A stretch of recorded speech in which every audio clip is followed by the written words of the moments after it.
guys, my name is Craig and welcome to Payment Solutions. If you're new to my channel, please make sure you subscribe and hit the notification bell so that you don't miss out on any new videos. Today we're going to talk about direct variation and inverse variation. So I'm going to start off by talking about direct variation. So with direct variation, we can demonstrate direct variation by saying, let's say we've got two different variables, x and y. So we can say x varies is y, or we can say x varies directly is y, or we can also say x is just proportional to y.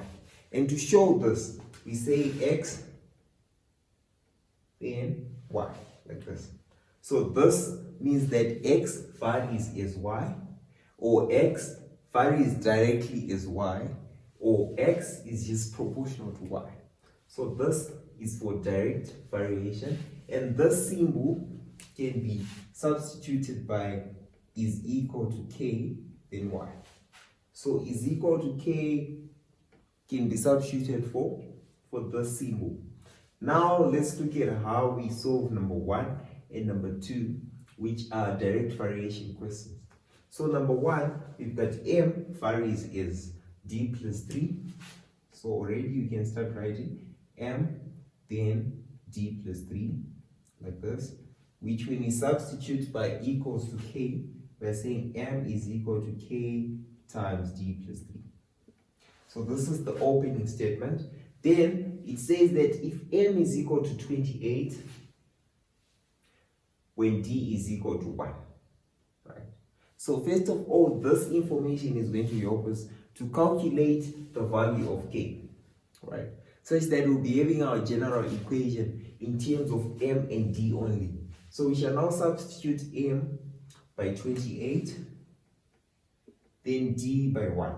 So k, then 1 plus 3. So this is 4k being equal to 28, which implies that k is equal to 7. So now the general equation would be m is equal to 7 times d plus 3. Then now the first part says calculate the value of m when d is equal to 3.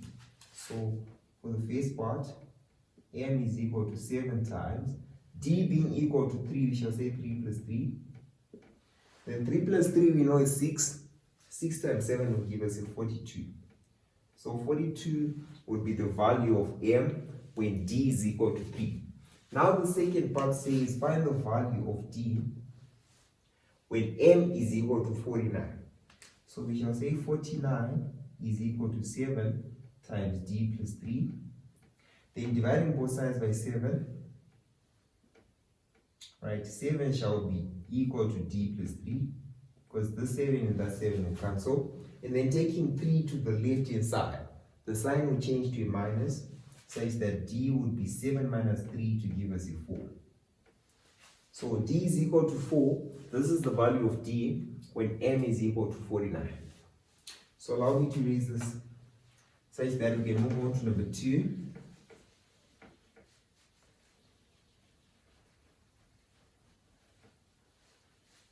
Okay, now moving on to number 2, we've got the distance d through which a stone falls from rest is proportional to the square of the time taken.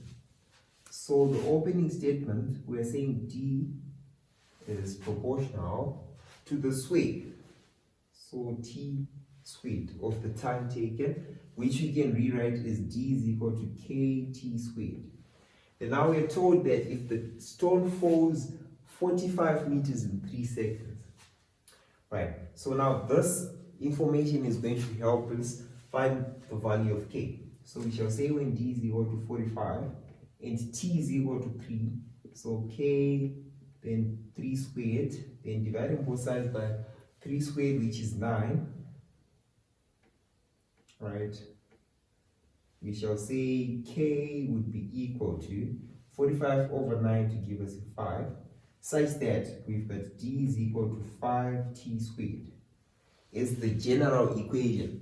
So now with this general equation, we can calculate whatever that will be asked, whether it's the distance or the time taken. So now the first part says, how far will it fall in 6 seconds? So in other words, what is the distance when t is equal to 6? So d shall be 5 times 6 squared, which is 5 times 36, which will give us 180 meters. So this is the distance that the stone will fall in 6 seconds. Now the second part says how long will it take to fall 20 meters. So now we want the time when d is equal to 20. So we shall say 20 is equal to 5t squared. Then dividing both sides by 5,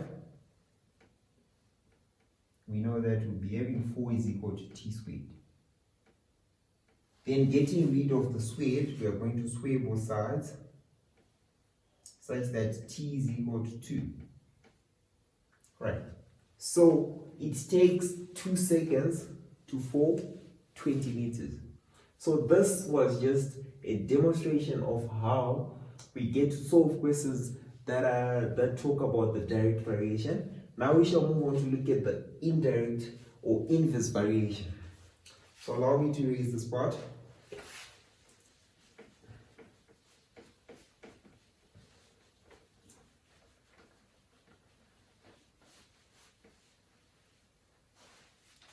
So now with inverse variation, right, you can say x, say we're given two variables, x and y. So we can say x is inversely proportional to y, or we can say x varies inversely is y. And to demonstrate this, we'll say x, then 1 over y.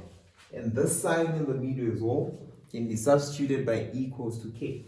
Such that we'll be having x is equal to k times 1 over y, which is just the same as k over y.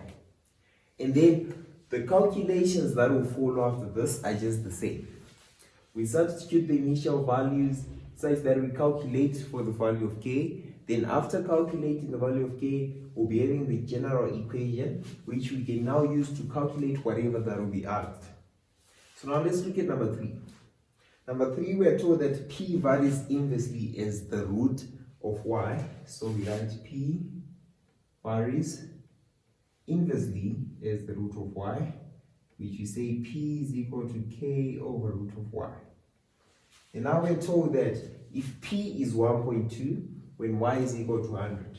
So I'm going to use that information to calculate for the value of k. So p is 1.2, then k over root of y being 100. So we know this will give us 1.2 over 1.2 being equal to k over root of 100 will give us a 10.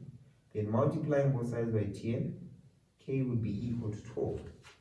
So p would be equal to 12 over root y.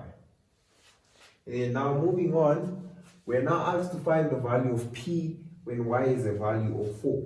So we shall now say p is equal to 12 over root of 4. Root of 4 being 2, that's 12 over 2. So the answer will be 6. So p will be equal to 6. Then now for the second question, it says find the value of y when p is equal to 3. So now we shall say when p is equal to 3, where should I do this? Okay. So when p is equal to 3, we're saying 3 is equal to 12 over root of y. And then now multiplying both sides by root of y, we're saying 3 root of y is equal to 12. Then dividing both sides by 3, we're saying root of y, since this 3 and this 3 cancel, is equal to 4. And then now root of y, we know that, let me write implies that. So root of y, we know this y to the power of half being equal to 4. Then now getting rid of the 2 to the power of half, we square both sides. Right? Such that this 2 and this 2 cancel, and y would be equal to 4 squared, which is 16. So now that's how we do number 3, part 2. Then now let's look at number 4 as well, which is under inverse variation. So allow me to erase this part.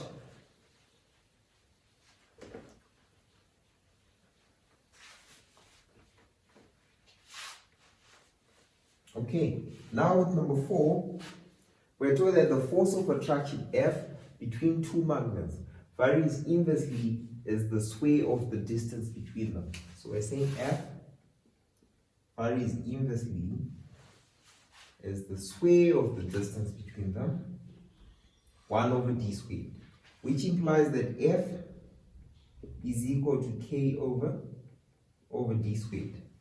Right. Now, when the magnets are 2 meters apart, the force of attraction is 18 newtons. Right. So when d is equal to 2, F is equal to 18. So we shall use this to calculate the value of k. So F being equal to 18, k over d squared, d being equal to 2 squared, that will give us a 4. So multiplying both sides by 4, the value of k would be equal to 4 times 18 to give us a 72, which implies that the general equation will be F is equal to 72 over d squared, like that. Right. Now, question is, how far apart are they if the attractive force is 2 newtons? So now we're asked to calculate this distance when F is a value of 2. So we shall now say 2 is equal to 72 over d squared. Then of course multiplying both sides by d squared.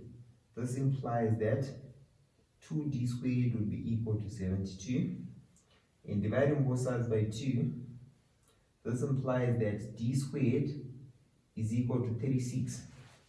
And of course, getting rid of the square, it means we have to square root both sides, such that d is equal to 6.